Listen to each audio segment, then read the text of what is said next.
मेरा नाम मनीष कश्यप है और मैं भविष्यवाणी करता हूं। वो भविष्यवाणी सही होता है। हम भविष्यवाणी किए थे कि बिहार में एगो पुल गिर जाएगा, पुलवा गिर गया धड़ाम से।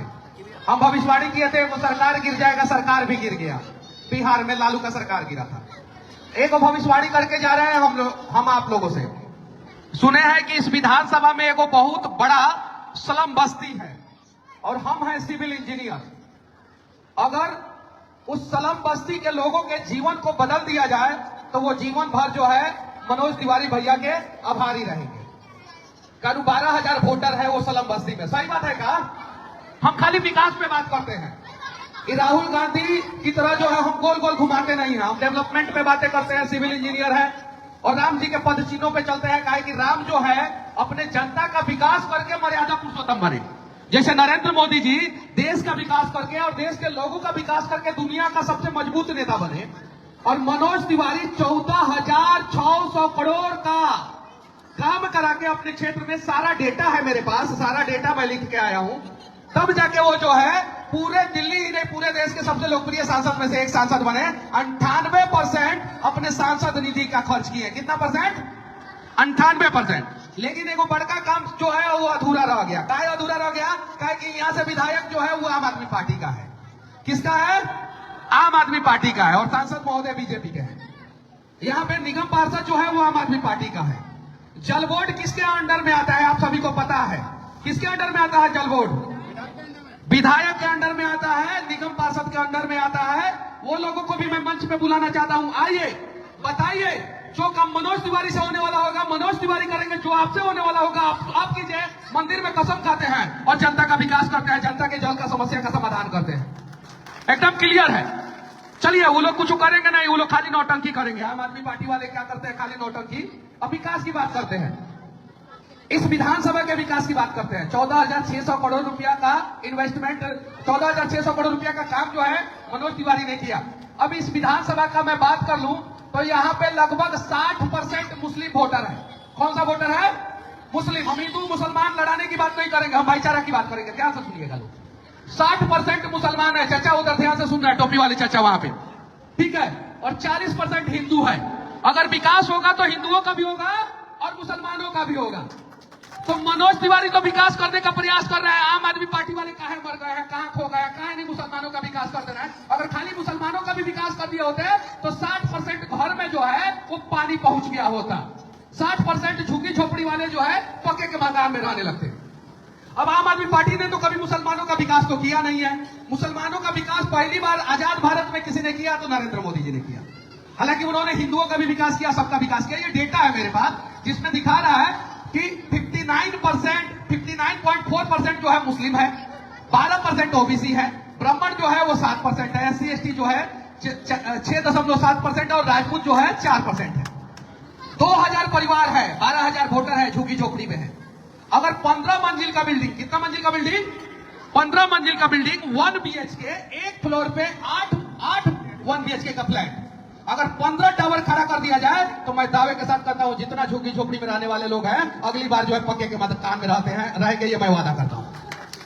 लेकिन उसके लिए देखिए, मैं सिविल इंजीनियर हूं, मुंबई में स्लम पे काम किया हूं, पूना में मैंने स्लम बस्तियों में काम किया है। उन लोगों को कैसे जो है बड़ा बड़ा बिल्डिंग बना के दिया गया है, सरकार को भी फायदा होगा इससे। और वहां पे डेंगू मलेरिया हो रहा है, आप लोगों को समस्या हो रहा है, आप लोगों को भी फायदा होगा। मनोज तिवारी ने क्या किया कि अपने क्षेत्र में जो गुंडे मवाली थे 25,000 करोड़ का जमीन जो है उनसे अतिक्रमण मुक्त कराया। उसपे भी जो है अभी बड़ा बड़ा टावर बनने वाला है, स्कूल बनने वाला है, कॉलेज बनने वाला है और गरीबों को मकान दिया जाएगा। जो 25,000 करोड़ का जमीन जो है अतिक्रमण मुक्त हुआ है। चलिए, हम उस पर बात नहीं करेंगे, बगल में जो स्लम बस्ती है उसी पर सिर्फ बात करेंगे। 15 टावर हम बनवा के देंगे, जो हिंदुओं के भी नाम से स्लम बस्ती में फ्लैट मिलेगा, मुसलमानों के भी नाम से स्लम बस्ती में फ्लैट मिलेगा। लेकिन उसके लिए आप लोगों को प्रयास करना होगा। इस विधानसभा क्षेत्र से मनोज तिवारी को 1 लाख वोट से आप लीड करा के भेजिए। 5 साल के अंदर अंदर आप पक्के के मकान में रहेंगे। और हम हवा पानी नहीं करते हैं, हम हवा पानी नहीं करते हैं। 2,000 मकान घर बनवाना है, 15 को टावर बनेगा, हर फ्लोर पे अगर 8 फ्लैट बनेगा, लगभग सारा परिवार जो है पक्के के मकान में आ जाएगा। अब काहे हम भी बात कर रहे हैं, काहे हम इतना भरोसा के साथ भविष्यवाणी कर रहे हैं? काहे कि नरेंद्र मोदी जी ने 4 करोड़ पक्के का मकान बनवाया है। कितना? हाथ उठा के आप लोग देखिए। और सारा पक्का का मकान जो है महिलाओं के नाम पे दिया गया है, पुरुषों के नाम पे नहीं। नरेंद्र मोदी जी ने इस देश के महिलाओं को सशक्त किया है। उसमें मुसलमान महिलाओं को भी मिला है, हिंदू महिलाओं को भी मिला है। कांग्रेस ने मुसलमानों को सिर्फ और सिर्फ बच्चा पैदा करने का फैक्ट्री और वोट बैंक की राजनीति में पूरे मुसलमान को बर्बाद करके रखा था। पूरे का पूरा मुसलमानों को बर्बाद करके रखा था। और नरेंद्र मोदी जी आए और मुसलमानों का भी विकास किए, हिंदुओं का भी विकास किए। आप इस विधानसभा से 1 लाख वोट से लीड करा के भेजिए, 5 साल के अंदर अंदर जितना झुग्गी झोपड़ी में रहने वाले लोग हैं वो सारे के सारे पक्के के मकान में रहेंगे। ये मेरा वादा है और ये मेरा भविष्यवाणी है। आप लोग चाहते हैं ना? देखिए, हम धर्म पे बात, हम लड़ाने वाली बात नहीं कर रहे हैं। हम लोग मोदी जी के पर्चियों पे चलने वाले लोग हैं, सिर्फ विकास पे बात करेंगे।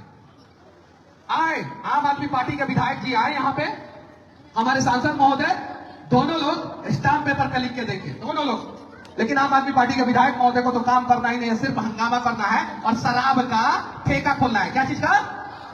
ताकि आप लोगों का पति जो है शराब पी के आए और पत्नी के ऊपर प्रताड़ना करे। बगल बगल में शराब का ठेका खोल दिया गया। शराब का ठेका में जितना भ्रष्टाचार हुआ उसका 10% खर्चा कर दिया होते तो यहाँ पे जितना भी गरीब लोग हैं वो पक्के के मकान में रहता लोग। चाहिए ना पक्का का मकान? मैं मनीष कश्यप वादा करता हूं कि सबको पक्का का मकान मिलेगा। लेकिन आप लोग हिंदू और मुसलमान एक होके नरेंद्र मोदी जी को जिताइए, यहां से मनोज तिवारी को जिताइए। 5 साल के अंदर अंदर सबको पक्का का मकान 100% मिलेगा। लेकिन ध्यान रखिएगा लोग, कुछ शिकारी आएगा सब, जो दलाल टाइप का है सब, वो आएगा कहेगा तुम मुसलमान हो, मोदी जी को काहे वोट दोगे, ऐसा ऐसा कहेगा सब। ध्यान दीजिएगा लोग, आएगा और जिंदगी भर जो है आपको झोपड़ी में रख देगा। 500,000 रुपया में आपका वोट खरीद के जाएगा और जिंदगी भर झोपड़ी में रख देगा। अगर आपको पक्के के मकान में रहना है, कांग्रेस ने पिछले 70 साल में जितना पक्का का घर नहीं बनवाया उससे 10 गुना घर जो है नरेंद्र मोदी जी ने 10 साल में बनवा दिया। और 10 साल में 4 करोड़ पक्के का मकान जो है महिलाओं को दिया गया है। और अगले 5 साल में 5 करोड़ से ज्यादा पक्के का मकान महिलाओं को दिया जाएगा, जिसमें ये झोपड़ी में रहने वाले सारे लोगों का मकान जो है वो पक्के का होगा। आप लोग एक साथ रहिएगा तब, नहीं रहिएगा तो हमारे जैसा आदमी आएगा, बकबकाएगा, कुछ करेगा, कोई फायदा नहीं होगा। तो क्या आप लोग एक साथ रहने के लिए तैयार हैं? ये मुस्लिम बहुल क्षेत्र है, 60% मुसलमान रहते हैं यहाँ पे। कितना परसेंट? जो आंकड़ा वोटर लिस्ट का आंकड़ा है वो मैं बता रहा हूं। अगर यहाँ का हिंदू और मुसलमान दोनों एक साथ नरेंद्र मोदी जी को मजबूत करेगा तो मैं दावे के साथ कहता हूं कि अगला 5 साल आप लोगों का होगा और आप लोगों का डेवलपमेंट होगा। फिर आपका बच्चा जो है डेंगू, मलेरिया, टाइफाइड से बीमार होकर अस्पताल में एडमिट होकर मरेगा नहीं, उन सबका जान बचाया जाएगा। और आप लोगों को पक्के का मकान के साथ साथ स्वच्छ पानी का भी व्यवस्था कराया जाएगा। ये वादा करते हैं। तैयार है? हिंदू और मुसलमान दोनों लोग जो है वोट देंगे मोदी जी को। दोनों लोग हाथ उठाइए, हाथ उठाइए। हिंदू और मुसलमान दोनों लोग वोट देंगे ना मोदी जी को? भैया ना बता हो, और मोटरसाइकिल पे बैठल मारा नहीं दीजिएगा का? और नहीं दीजिएगा तो भी कोई दिक्कत नहीं है, बोल दीजिए नहीं देंगे। और अगर देंगे तो झूठ मत बोलिएगा। नहीं देना है तो हम आपका किडनी थोड़ी ले लेंगे, हम क्या कर लेंगे? नहीं दीजिएगा तो नहीं दीजिएगा तो आप अपने पैर पे कुल्हाड़ी मारिएगा। मोदी जी तो जीतने ही वाले हैं, उनको तो आप रोक नहीं सकते। अब मनोज तिवारी भैया जीतने वाला है और अगला बार विधायक जी बनने वाले हैं भारतीय जनता पार्टी के ही। तो विकास चाहिए ना आप लोगों को? कि चाहिए कि नहीं चाहिए? चाहिए ना? हिंदू मुसलमान एक है ना? इस बार मोदी सरकार आएगा ना? 400 पार जाएगा ना? मनोज तिवारी 4 लाख से ज्यादा वोट से जीतेंगे ना? हाँ, तो 2000 घर जो है पक्का का बनेगा, ये मैं वादा करता हूँ। आप लोग जो है 1 लाख वोट से लीड करा के इस विधानसभा से मनोज तिवारी को भेजिए। तैयार है? अच्छा, बात पे भरोसा है कि नहीं है? ईमानदारी से कसम से बोलिएगा। नहीं है तो भी बोल दीजिए लोग नहीं है, है ना? है? किसको किसको मोदी जी पे भरोसा है? हाथ उठाए। आज जिसको नहीं है उसको 5 साल में हो जाएगा, इस 5 साल में उसको भी हो जाएगा। क्योंकि जो मोदी जी को गरियाता था उसके भी बीबी बच्ची का इज्जत ढकने के लिए मोदी जी ने इज्जत भर दिया। जो मोदी जी को गरियाता था कोरोना में उसको भी 500 रुपया दिया मोदी जी ने। जो मोदी जी को गरियाता था उसको भी वैक्सीन लगा के मोदी जी ने बचाया। जो मोदी जी को गरियाता था उसके भी घर में मोदी जी ने बिजली पहुंचाया, सड़क पहुंचाया। पहुंचाया कि नहीं पहुंचाया? पहुंचाया ना। और कुछ लोग विपक्षी पार्टी के नेता कहते हैं बेरोजगारी बढ़ गया, बेरोजगारी बढ़ गया। आज जब कांग्रेस की सरकार थी 2004 में बनी अटल बिहारी वाजपेयी की सरकार, भारत की इकोनॉमी को 10वें नंबर पे लेके आई थी। फिर 10 साल कांग्रेस की सरकार रही और भारत की इकोनॉमी 11वें नंबर पे चली गई, एक पायदान नीचे गिर गई। और कहा जाता है मनमोहन सिंह जी बहुत बड़ा अर्थशास्त्री थे। फिर एक चाय बेचने वाला प्रधानमंत्री बनता है और 11वें नंबर से भारत की इकोनॉमी को 5वें नंबर पे लेके आता है। जीडीपी भारत का बढ़ता है, विकास दर भारत का बढ़ता है। और जॉन चाची लंगी रौनी के मोबाइल चाइना के यूज करत रनी लंगी ना, चाइना का मोबाइल यूज करते थे ना आप लोग, अब उस सारा मोबाइल पे मेड इन इंडिया लिखा हुआ है। यानी उस मोबाइल के फैक्ट्री में आप ही का ना बच्चा काम कर रहा है कि नहीं कर रहा है? रेडी पटरी वाले को 10,000 रुपया बिना इंटरेस्ट का मिला कि नहीं मिला? उसके बाद 20,000, उसके बाद 50,000, उसके बाद 1 लाख। मुद्रा योजना मिला कि नहीं मिला? स्टार्टअप मिला कि नहीं मिला? और इन सब के दम पे भारत आत्मनिर्भर बना और आप लोगों को रोजगार भी मिला, भारत का विकास भी हुआ और इस बार झोपड़ी में रहने वाले लोगों का भी विकास होगा। अगर भरोसा है तो एक बार आप लोग इस विधानसभा से मनोज तिवारी भैया को 1 लाख से ज्यादा वोट से लीड करा के भेजिए। मैं दावे के साथ कहता हूं, जब वो तीसरी बार जब वो सांसद बनेंगे और मोदी जी तीसरी बार प्रधानमंत्री बनेंगे, तो यहां पे जिनका घर नहीं बना है उनका भी घर बनेगा और आप सभी पक्के के मकान में रहेंगे। देखिए मुस्लिम भाई लोग भी आ गए। मोहम्मद रुस्तम जी के नेतृत्व में जो है मुस्लिम भी आ गए यहाँ पे। जो मुसलमान सलाम के रास्तों पे चलता है, देश का विकास चाहता है, उसे पता है कि नरेंद्र मोदी जी उन लोगों के मसीहा हैं। और तभी तो नरेंद्र मोदी जी का बात के सऊदी अरबिया में पहली बार मंदिर का स्थापना हुआ कि नहीं? तो हिंदू मुस्लिम भाईचारा का ही प्रतीक ना सऊदी अरबिया ने दिखाया। आज जो है आप लोग मोदी जी को जिताइए, वो हिंदुओं का भी विकास करते हैं और मुसलमानों का भी विकास करते हैं। एक सवाल मैं मुसलमान भाइयों से पूछना चाहता हूं, इस देश में मुसलमानों का विकास कौन से राज्य में सबसे ज्यादा हुआ है? किसी को पता? आप उठाइए और देखिए, गूगल पे सर्च मारिए, किस राज्य में मुसलमानों का सबसे ज्यादा विकास हुआ? बताइए। कहां? गुजरात में। सबसे ज्यादा हज यात्रा बिना सब्सिडी का गुजराती मुसलमान जाता है, जबकि जनसंख्या जो है 7 करोड़ है गुजरात का। उत्तर प्रदेश का उससे ज्यादा है, बिहार का ज्यादा है, महाराष्ट्र का ज्यादा है। इन सब राज्यों में ज्यादातर दिन कांग्रेस की सरकार थी। गुजरात के मुसलमान सबसे ज्यादा हज यात्रा जाते हैं।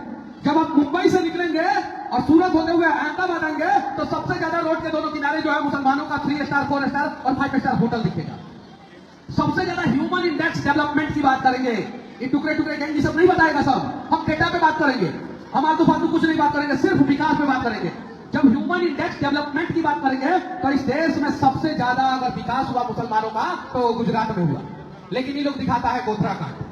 खाली जी क्या दिखाता है? गोधरा कांड।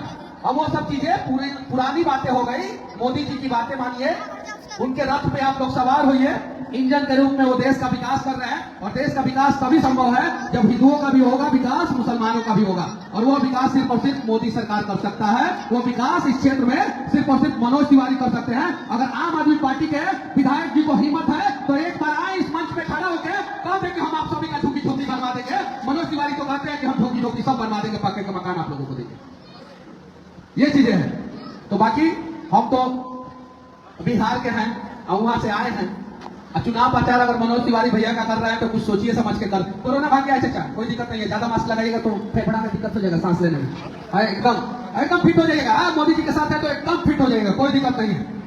ये चीजें हैं, बस भरोसा कीजिए कि 400 पार तो हम जा ही रहे हैं। अब आपको वोट बेकार करना है तो जाके गढ़ा में, राहुल गांधी के गढ़ा में डाल दीजिएगा। अगर आप लोगों को अपना वोट बेकार करना है तो राहुल गांधी के गढ़ा में जाकर डाल दीजिएगा, क्योंकि चुनाव बाद तो भागने ही वाले हैं देश से। फिर 3 महीना का छुट्टी लेने वाले हैं, कहीं जाएंगे उधर। आप सभी को पता है हर चुनाव के बाद भाग जाते हैं।